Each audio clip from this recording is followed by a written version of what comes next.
ጭንቀት ምናምን አለ።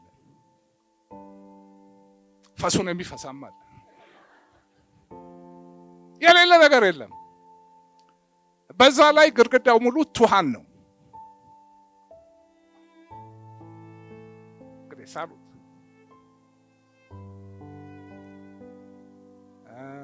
ቆይ ሌላ ምን ልጨምርላችሁ?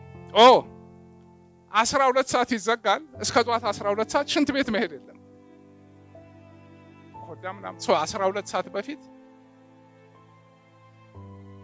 እዛ 250 እስረኛ 4 ሽንት ቤት አለ። ሰልፍ ይጠብቃሉ። ኦፍ ኮርስ አቶ ኤርሚያስ ናግባ እዚህ መሃል ይሄ ሰውዬ ነበር ማለት ሜቢ ከዚህም በላይ ኤነርጂ ነበር። ተኛለሁ። ሙቀቱ አንዳንዴ ይቀሰቅሰኛል። የሚገርመው ነገር ደግሞ ታመምኩ። የሆነ ነገር ሆነ ምናምን አለርጂክ ሪያክሽን ለረጅም ጊዜ አልጠፋም። ከላይ እስከ ታች ጥቁር ነጭ ጥቁር ነብር ነበር የሚመስለው። ይሄ አበጣ 4 ቀን መብላት አልችልም ምናምን ሆስፒታል ገባው። ሰውነቴን መገንባቴ እንዴት ደስ እንዳለኝ የሆነ መድኃኒት ብቻ ሰጥተውኝ የሌላ አለርጂክ ሪያክሽን ነበር። በአጋጣሚ ጎኔ ማዕከላዊ ማይገባ የለም፣ በየቀኑ ይቀያየራል። አንድ ዶክተር አለ። ለአትሌቶች አበረታታች ምናምን ነገር ሰጥተሃል ተብሎ እስከነጋውኑ ነው ያመጡት። እሱ አየኝና ደነገጠ። እንዲህ ነው ምንድን ነው አለ። ይሄን መድኃኒት ቤተሰቦች እንዲያመጡ አድርግ ምናምን ከጀርመን መጣ።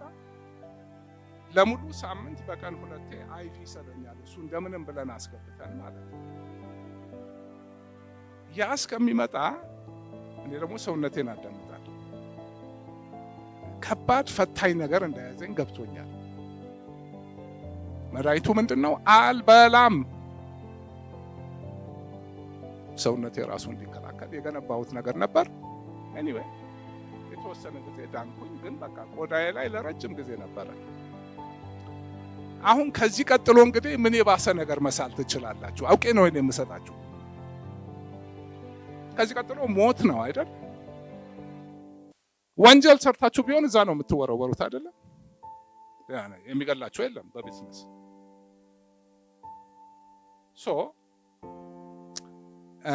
አለመፍራት አንድ ነገር ነው። ለምን ያ ዝም ብሎ አለመፍራትም አይቻልም፣ አደጋ ውስጥ ያጋልጣል። ስንደፍር ለድፍረቱ ዝግጁ መሆን አለብን። የነበረኝን ማንነት ገንብቼ ባይሆን የመጣሁት ይሄ ሁሉ ነገር ያፈርሰኝ ነበር። ጠንካራ ሰው ስለሆንኩ ኦኬ ጠንካራ ልሆን እችላለሁ። ያ ብቻውን ግን አይበቃም። ጥንካሬው ሲተረጎም ነው ወደ ተግባር።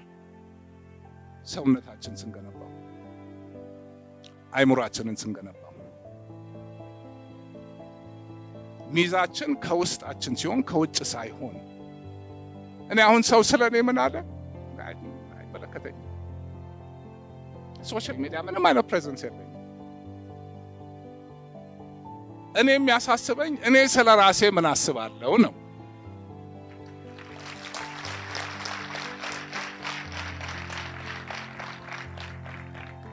ብዙ ጊዜ ሰው ምን ይለኛል ብለን እንጨነቃለን። እንዴ ሰው ምን ጊዜ ኖሮት ነው ስለ ሰው የሚያስብ? ስለ ራሱ ሲያስብ ነው። ስለ ሰውም ሲያስብ ስለ ራሱ ነው የሚያስበው።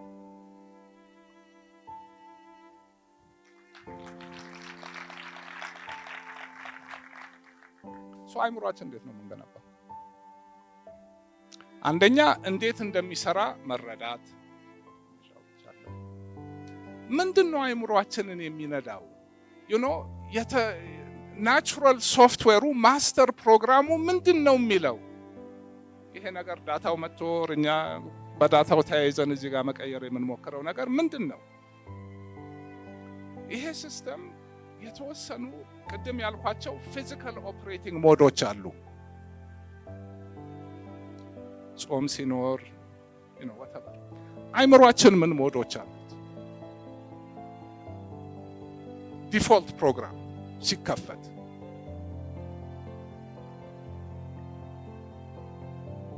ምንድን ነው የሚፈልገው? ፔን አቮይደንስ ፕሌዠር ሲኪንግ።